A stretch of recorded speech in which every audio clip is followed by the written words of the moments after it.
Hello, this is Dreaded. In today's video topic, we are going to be doing a day 4 wrap up on my league starter currently, and that's going to be Soulrend of the Spiral. So I was planning on actually playing Bama for my league starter, but I ended up playing a completely different build as it is a time-honored tradition amongst the PoE community to completely change their league start plans a day before league launch, which is what happened to me.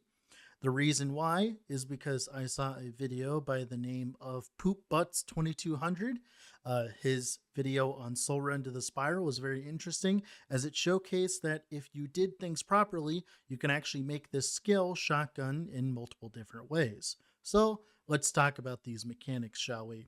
So Soulrend of the Spiral is a transfigured version of Soulrend.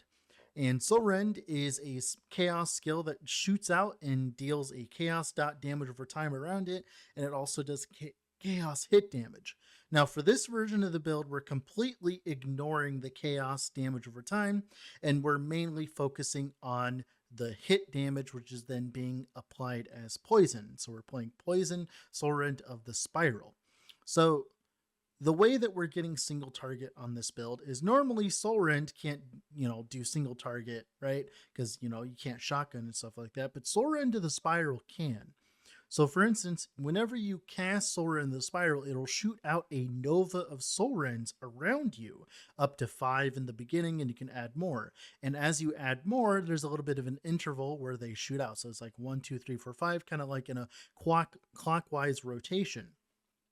Now, if you add up to, I believe currently, if you get up to like 5 extra projectiles or 6 extra projectiles, the clockwise rotation will come back around and then the target can be hit again. So they can be hit once by the first rotation and then hit twice. We're currently not utilizing that. I only have GMP in my links currently. Once we get like a few extra projectiles from something like a Dying Sun or something, we can actually start benefiting from this extra rotation of hits.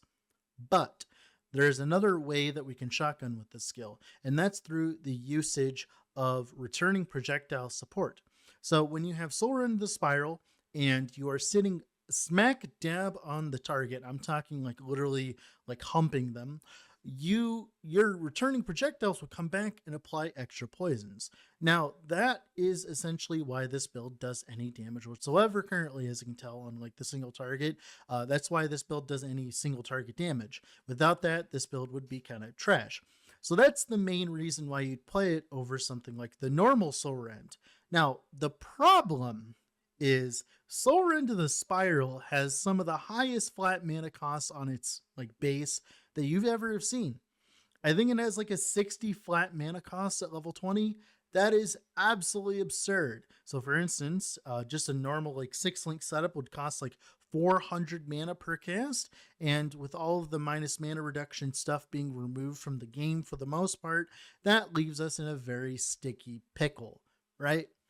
But we have a solution. At least I have a solution. Turns out you can just use life tap on Soulrend the Spiral and get over an absurd amount of life costs. We're talking about like 1,000 life costs per second. Now, you must be wondering, why are we turning it to life cost? Doesn't that make it really hard to maintain? Well, thankfully, Pathfinder is a class. So we're utilizing the Life Flask stuff on Pathfinder, Life Flask recovery rate on everything, being able to juice up 1 Life Flask up to the absolute extreme. Right now, we are gaining well over like 4k life per second whenever I press my Life Flask, and then whenever I'm actually casting Soulrend of the Spiral, we're consuming 2,000 life per second. This leaves us with an easy 2k life per second. And also as well, if you're in a very sticky situation and you're having problems with enemies, all you need to do is stop casting Soulrend, and then all of a sudden things aren't hitting you as hard, right? Because you're going to be going up to your max HP as much. Now, you must be wondering, if you're watching the footage and all that, you must be wondering like, hey, Dread, you only have like 3.7k HP. Like, aren't you a little squishy? That's actually not the case. That's because we have Petrified Blood, which allows us to have a little bit of a damage mitigation.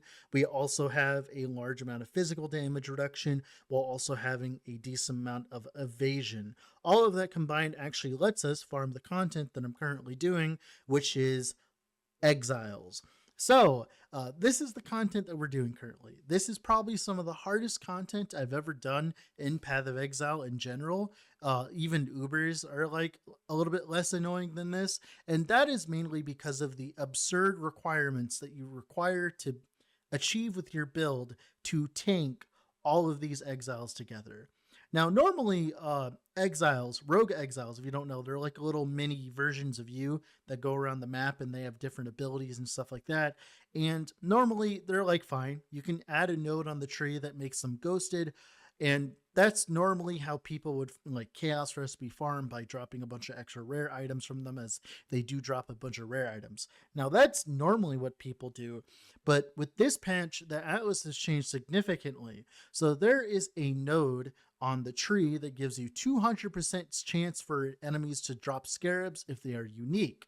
Well, it turns out every single rogue exile that we add to our maps is a unique. So we actually end up dropping a bunch of different scarabs from these rogue exiles. And that's what I've been doing mainly to make currency so far. Now, I've had to do a lot of tinkering, a lot of effort, and a lot of work just to get to this build to this point to farm Rogue Exiles. You should not be farming Rogue Exiles. This build could do all the other content in the game for the most part, other than Ubers and maybe T17 maps right now. But it definitely cannot do definitely cannot do like the freaking exiles, but without too much investment. So why is that? Well, there is a new scarab that was added. It is called, it's like Anarchy Scarab of Gigantification, if I'm not mistaken.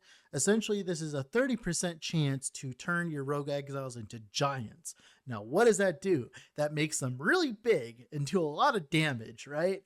And it also makes them pop open like Matryoshka dolls, right? And they split upon death. So you get one exile, two exile, four exile, eight exile, I think. No, I think it's like four, and then they all die.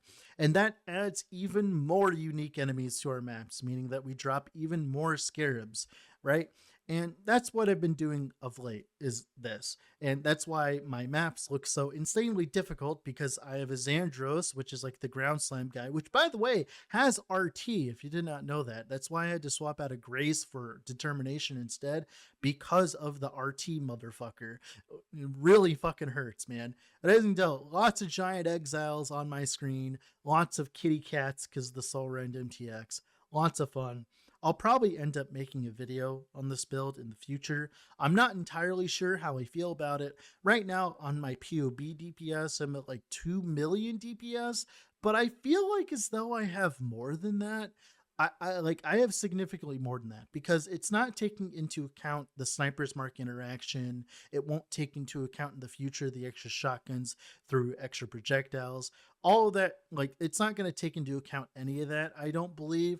So definitely seems like as though like it is working. Like the damage is there in game. It's just POB just is weird and doesn't really calculate our damage effectively. But yeah, with all that being said, this has been Dread. This is just on my day 4 update on my League Starter. Have a good day, guys.